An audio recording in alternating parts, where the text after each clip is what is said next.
Ցերտաշունչ, խիստ կլիմայով բարձր լեռնային եւ հաճախ դժվարամատչելի ճանապարհներով Աշոտքն ու Ամասիան Հայաստանի հյուսիսի ձմեռային սպորտաձևերի մեծ պոտենցիալ ունեցող շրջաններն են։ Լեռնադահուկը, սնոուբորդը, սնոուքայթինգը ու այլ տեսակի սպորտաձևեր, ինչպես նաեւ լեռնաարշավներն ու վրանային հանգիստը նախընտրողների համար տարածքները նախընտրելի ուղղություն են դարձել։ Բայց Շիրակի հյուսիսը իր յուրահատկությամբ կարող է ներկայանալի լինել տարվա բոլոր եղանակներին։ Հյուսիսը մեծ առավելություն ունի կապված նրա հետ, որ մոտ է Գյումրիին ու այս շատ կարևոր է, որպեսզի կարողանանք Գյումրու շուկան ըստ պատշաճի օգտագործել,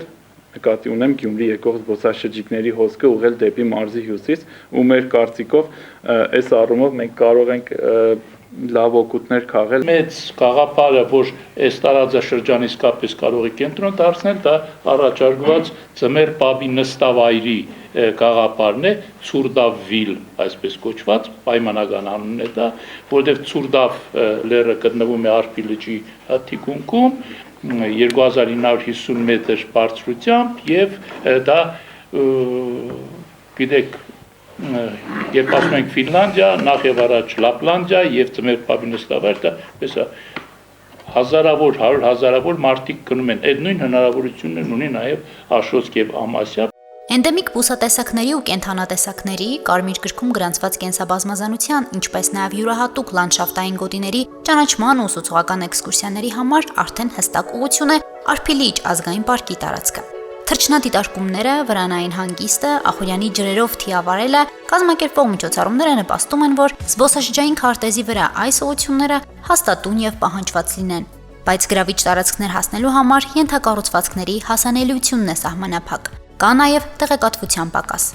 Ամեն երկրորդ զբոսաշրջիկ, ով գալիս է Արփիլիճ, ինքը չի գալիս, իր համար են հատուկ լավ մեքենաներ, որոնք դու մեքենաներ են կամ վիսի փոխադրամիջոցներ, որ կարող են օֆրոդ վարել, այսինքն շատերը գալիս են տրանսկովկասյան արահետով գալիս են, շատերը նույն անգամ ավտոստոպով աշխարհից տարեց գալիս ասում են, որ տեսեն մեր այդ թռչունը, մեր լիճը, բայց մարդիկ փոխադրվելու հնարավորություն չունեն։ Հյուսիսային տարածաշրջանների եղած ներուժը լիարժեք օգտագործելու համար անհրաժեշտ է սպասարկման ցանց, հասանելի ենթակառուցվածքներ, որոնք թույլ կտան հասնել տարածք, օգտվել առաջարկվող ծառայություններից։ Մենք այսօր այդ ամբողջ տարածաշրջանը մի հատ թոների լավաշ թխող ընտանիք չենք կարող գտնել։ Պահանջարկը կա, զբոսաշրջիկներ կան, ովքեր ուզում են կան մասնակցել, փող տալ, որ տեսնեն եւ սովորեն ինչպես լավաշ են թխում, չկա։ Այսինքն ստեղ շատ մեծ աշխատանք կա։ Հեշտ է խոսել եւ ասել, որ հնարավորությունները շատ են, բայց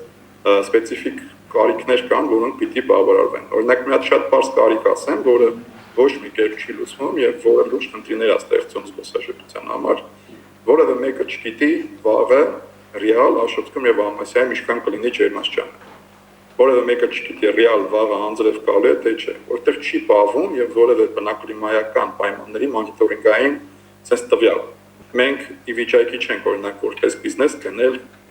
եղանակային կայանների ցանց, ինչի կարիքը կա։ Բացառապես անհատների գաղափարներով եւ ջանքերով զբոսաշրջային պրոդուկտ է զարգանում, բայց բախվում են խնդիրների, որևէ նոր գաղափար առաջարկելիս։ Գյուղական туриզմի զարգացման մեկ բաղադրիչ է նաեւ անասնապահությունը։ Օրինակ Ամասիայում ոչխարաբուծություն ընդլայնելու առաջարկը միանշանակ չի ընդունվում, հաշվի առնելով տարածաշրջանների էկոլոգիական վտանգները։ Երբ որ խոսքը գնա օրինակի համար անասնաբուծության մասին եւ դրա հիման վրա օրինակի համար ոչխարաբուծությունը զարգանա, կողքից է ոչխարների խուզի փառատոն լինի։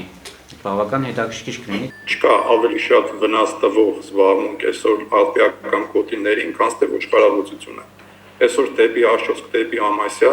անկառավարելի ոչխարների ծավալ է իրականացում Օսկ, Արարատյան դաշտավայրից, Արաքածոտնի մարզերից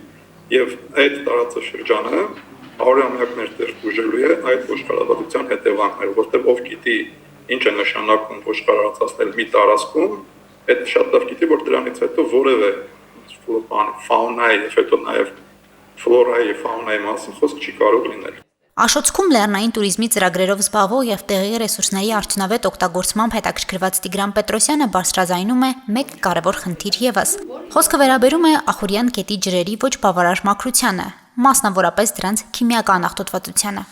Ես խիստ կասկածներ ունեմ Ախուրյան գետի եւ Ախուրյան գետի հոսքերի այս պահին ջրի քիմիական բաղադրությունների վրա։ Այդ կասկածները տեղի կունեն, չեմ ուզենա ասեմ պատճառները, բայց այնտեղ կան այսօր մի քանի միավորներ, ովքեր իմ կարծիքով բարի փուն իմաստով թունավորում են այդ գետերը։ Մեզ թվում է թե մենք այնտեղ գործ ունենք իդեալական շարք որ էկոլոգիական միջավայրերի հետ,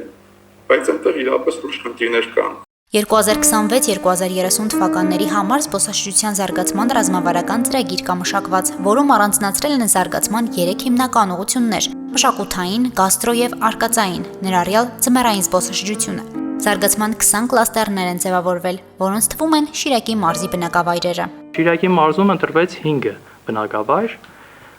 Ի ուրախություն Ամասյան հենց ինքը ընդգրկվել է որպես զբոսաշրջային գյուղ եւ ունենք Աշոտսկից Վարդախբյուրը։